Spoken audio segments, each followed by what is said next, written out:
Hello everybody, welcome to UPSC class by Honey. 29 days बचे हैं और आज हम अपनी कहानी को कल से आगे कंटिन्यू करते हैं। तो कल हमने ये पढ़ा था कि भगवान राम ने जो शिव जी का धनुष है वो उठाते हैं, वो उस पर प्रत्यंचा चढ़ाते हैं और उसी प्रोसेस में वो टूट जाता है क्योंकि भगवान राम का वैलर ही इतना है that it breaks in between.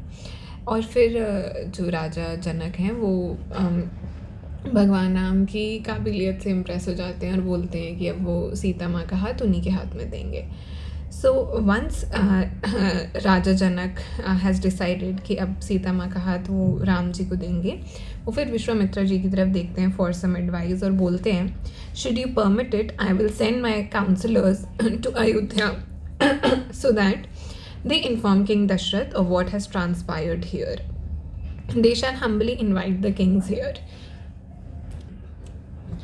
अब राजा जनक जो है अपने मैसेंजर्स को अयोध्या भेज देते हैं और फिर उन्हें 3 रातें लगती हैं to reach the great city of Ayodhya. Ayodhya जाकर वो किंग दशरथ से मिलते हैं, जिन वो भी बहुत रेडिएंट हैं। He is old but he is still very radiant.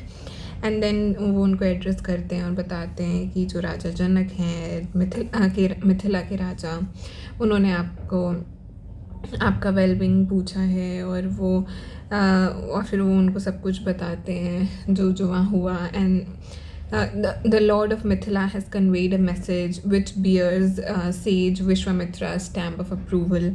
फिर वो उसको पढ़ते हैं कि उस मैसेज में लिखा होता है कि राजा जनक ने शपथ ली थी या ये प्रतिज्ञा की थी कि वो अपनी जो बेटी है वो उन्हीं को देंगे जिनमें असली वैलर होगा, जो वीर शुल्क की बात हुई थी।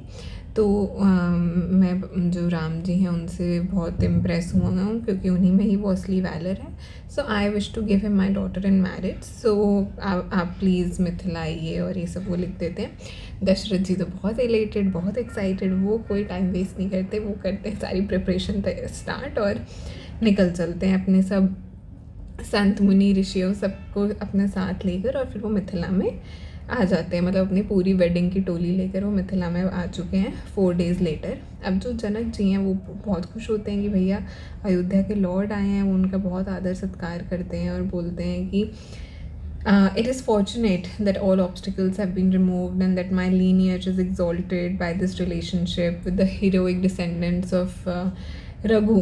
तो फिर वो बोलते हैं कि अगर वेडिंग कल ही हो सकती है। दशरथ जी कहते हैं ठीक, मैंने ये सुना है कि जो गिफ्ट देता है कंडीशंस उसी की होती है। I have heard once that it is the giver who decides the condition of the gift. तो जैसी आपकी मर्ज़ी वही ठीक है।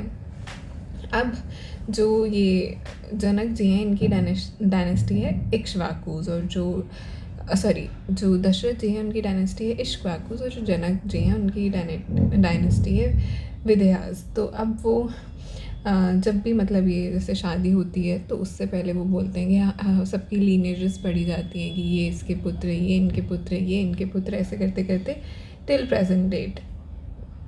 फिर वो ऐसे पूरा वो सब नरेट करते हैं। जब वो जो ऋषि वशिष्ठ होते हैं वो एड्रेस करते हैं जनक जी को और उनके प्रीस्ट को। जैसे अभी भी शादी में होता है ना, दोनों तरफ से पंडित होता है, वैसे ही यहाँ पे जो ऋषि हैं वो जो ऋषि वशिष्ठ हैं वो एड्रेस करते हैं जनक जी और उनके प्रीस्ट को कि Brahma whose origin is unexpressed is eternal, उनके पुत्र थे मरीचि के कश्यप जी। फिर ऐसे ऐसे ऐसे पूरा वो पढ़ते हैं। And Manu's son was Ikshvaku, the first king of Ayodhya।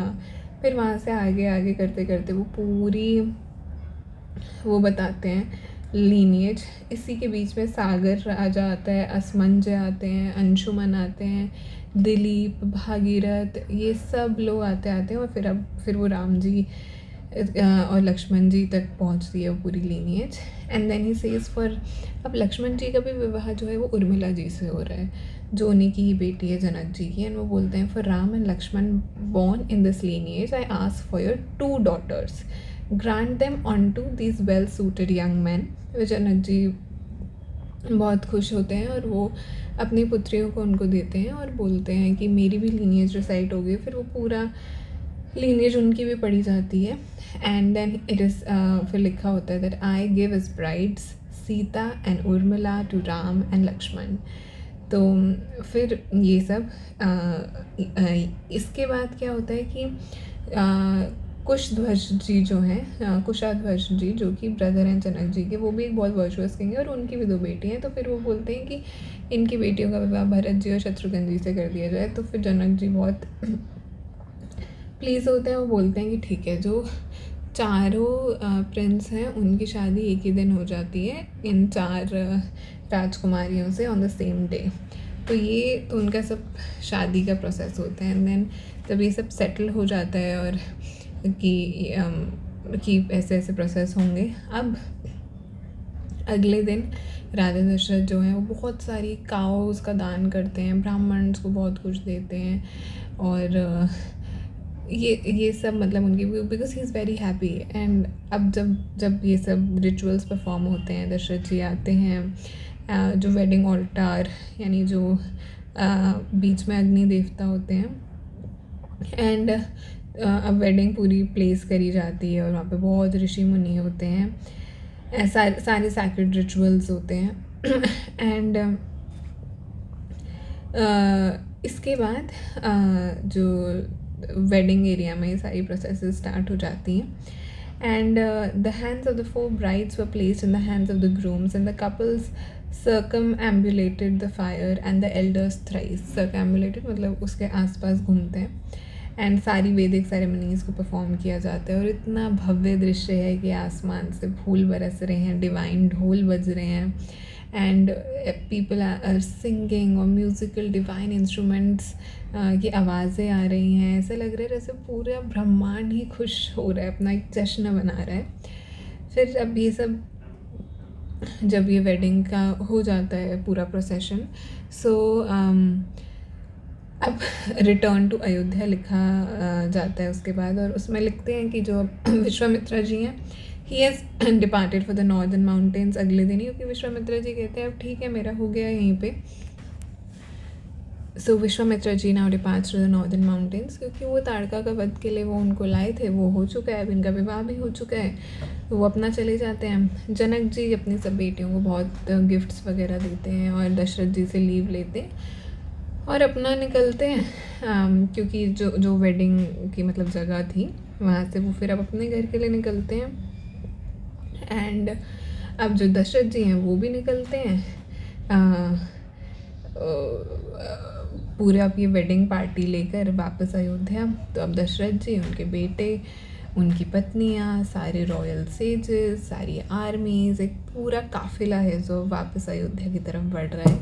And as they travelled सब काफ़ी लोग खुश हैं। और एक पेंटिंग्स में बहुत ऐसा दिखाया जाता है दृश्य, ये जो वेडिंग प्रोसेशन है जब ये मिथिला से अयोध्या जा रहा है, so Ram ji is depicted as the figure with the halo and वो एक वाइट घोड़े पर बैठे हुए हैं।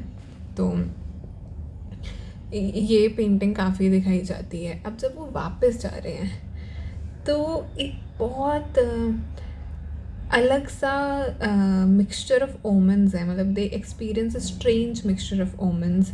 जो बर्ड्स हैं पता नहीं क्यों बड़े एजिटेटेड से लग रहे हैं, लेकिन जो एनिमल्स हैं वो बड़े फेवरेबल साइंस दिखा रहे हैं। एनिमल्स आर काम लेकिन बर्ड्स आर एजिटेटेड, मतलब मिक्स है कि कोई खुश भी लग रहा है लेकिन कोई बड़ा एजिटेटेड सा भी है।